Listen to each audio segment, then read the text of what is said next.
kailangan gawin nyo na to ngayong winter kasi pagdating ng spring and summer, matutunaw na po yung tubig dito at hindi nyo na may experience yung ganitong moment. Kaya, mas magandang pag napanood nyo tong video na to, pumunta na agad kayo dito.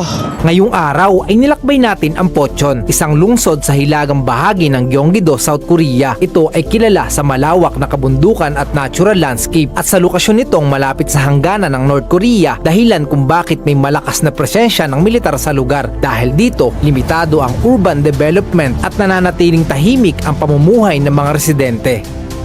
Mapapansin nyo din na puro snow sa kinakatayuan ko kasi kaka-snow pa lang, kaya yung snow medyo maganda pang tingnan, pero kapag natunaw na po yan malusak na, para ka nang naglalakad sa putik. At pupuntahan naman natin yung ilog nila kasi yung ilog nila dito ay nagyayelo na. Lalapitan ko ng malapitan para maipakita ko sa inyo yung itsura ng ilog dito kasi nagyayelo na po. Nalapitan na po natin yung ilog na may yelo dito, pero may mga bahagi pa rin dito na hindi pa ganun kayelo, pero yung gitna nun nagyayelo na po siya. Lalapitan pa natin ang malapitan para makita nyo rin yung itsura. Kung nakikita nyo yung puting-puting yun po ay may yelo na, pero dito sa part na to wala pa pong yelo at hindi natin pwedeng apakan yan dahil pag umapak tayo dyan pwede tayong mahulog. Pero may lugar tayong pupuntahan mamaya na kung saan pwede tayong makapaglaro sa gitna ng lawa at yun ang abangan nyo.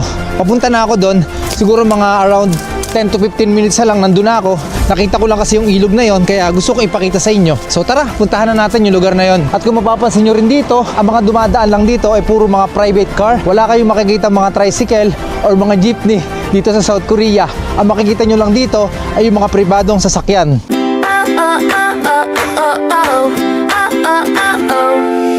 So, nandito na tayo sa ating destinasyon at kapag ka pumunta kayo dito, may mapaparkingan kayo. Aalamin natin mamaya kung may bayad ng parking kasi nagpark ako dun lang sa may gilid. Libre ang parking dun kapag ka nasa gilid ka lang. Pero itong nakikita nyo, hindi ko lang sure kung may bayad ang parking dyan. Pero mamaya alamin natin, hindi rin kayo mamomroblema dito sa pagkain kasi may makikita kayo dito ng mga convenience store. And kapag ka nilalamig naman kayo, pwede kayong magkape. Dahil dito, sa loob ng pinuntahan natin, may kapihan. At kung gusto nyo namang humigop ng mainit na sabaw, may makikita kayo dito ng mga street foods. Habang naglalakad nga tayo, nakikita ko na yung mga bundok na unti-unti nang natatakloban ng snow. At dito sa pinuntahan natin sa Pocheon, ang daming mga galaan kasi pwede kayo maglaro ng mga kung ano-anong laro. Hindi ko lang alam kung anong tawag sa mga games na yan. Yung magpapaputo kayo ng lobo. At dun sa may dulo naman is yung lake na pupuntahan natin. So tara, nandito na tayo sa tapat nung lake na kung saan gagawin natin ang pag-sledding. So sa ngayon, inaayos pa ng mga Korean yung pepestuhan natin. Tinatapos pa nila o sinusukot pa nila yung kapal nung snow kasi kapag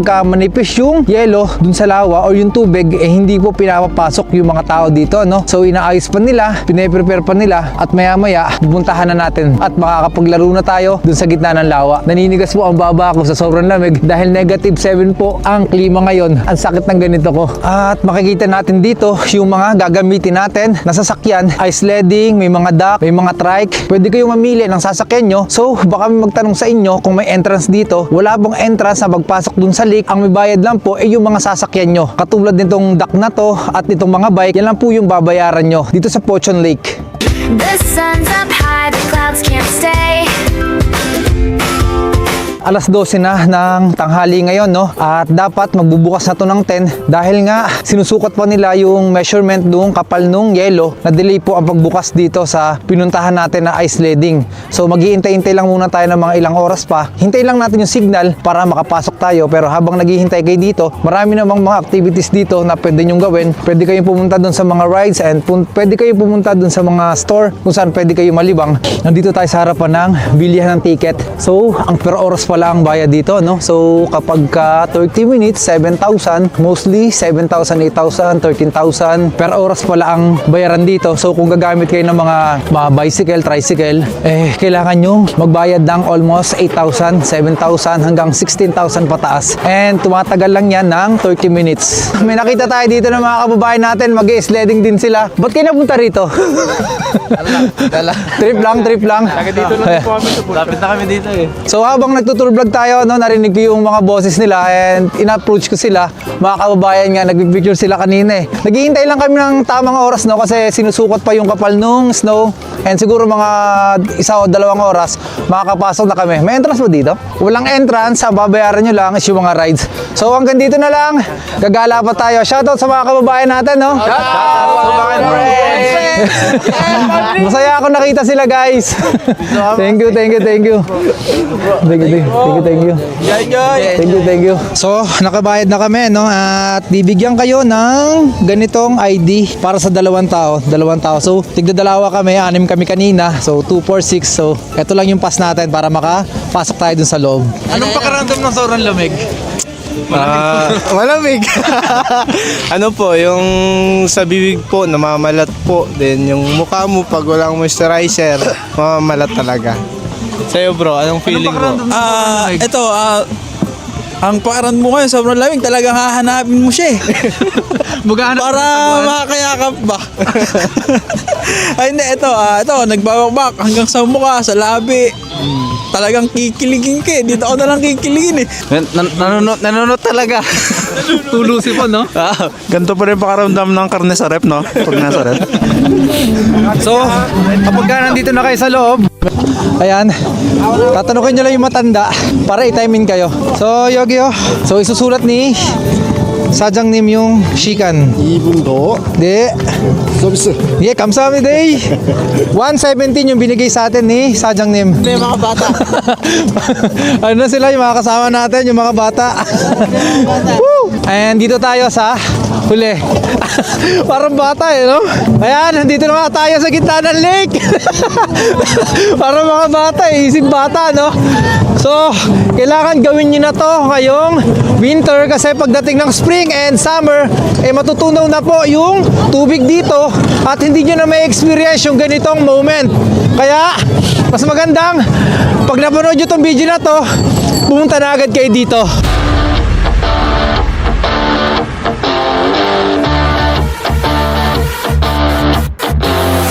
Ang technique pala dito, huwag kayong pumunta dun sa may pinakagilid kasi hindi kayo makakapidal. So, dito lang kayo sa may gitna kasi medyo rough ang daan dito kaya makakapagpidal kayo ng maayos. Huwag kayong pupunta rito sa gilid and magdala kayo ng gloves nyo para hindi sumakit yung kamay nyo. Kasi sa totoo lang, sobrang sakit na po ng kamay ko. Tinitiis ko lang talaga para sa enjoyment.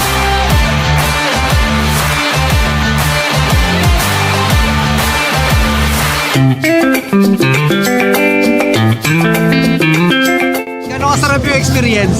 Sobrang saya po kasi syempre hindi natin na-experience sa Pilipinas to eh. Sobrang saya, parang naging bata ulit.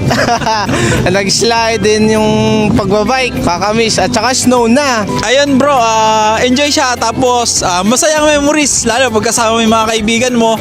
Once in a lifetime. Tsaka naranasan na namin magbike sa loob ng freezer. Ayun, masaya experience namin dito na maging bata muli. Tas nakalimutan na namin na kami isang APS worker. Masarap din maging isip bata minsan. Paminsan, enjoy lang natin ang buhay. So maraming salamat sa mga nakita natin dito ng mga EPS worker, no? And hindi ko alam kung kailan ulit tayo magkikita-kita, no? Hindi natin na baka next month, next year or sa Pilipinas na. And masaya ako nakabanding kayong lahat. Yun lang. Peace out! Troy sa Vlogger! Shoutout sa kanila. Bro, thank you so much. Thank you. Salamat sa experience. Thank you. Napakalinis ng CR nila dito and mapapansin nyo rin yung mga kalat dito ay nasa plastic. Wala kayong makikitang kalat kung saan nakasegregate lahat ng kalat dito. At ang kagandahan dito, no, may mga pahingahan talaga sila, may mga shelter sila kapag nilalamig na kayo. At kapag na-boring naman kayo sa paligid nito, may makikita kayong mga palaruan. Sa mga pupunta dito na may sasakyan, may bayad po ang parking dito. Hindi naman siguro ganun kalaki yung babayaran nila. Hindi lang ako sigurado kung magkano yung babayaran nyo kasi nagparking nga ako dun sa may gilid. Wala pong bayad yun. Pero pag dito kayo pumarking sa likod ko, ayan, yung kung nakikita nyo yung mga sasakyan na yan, pag nagparking kayo dyan, may bayad and dun kayo magbabayad.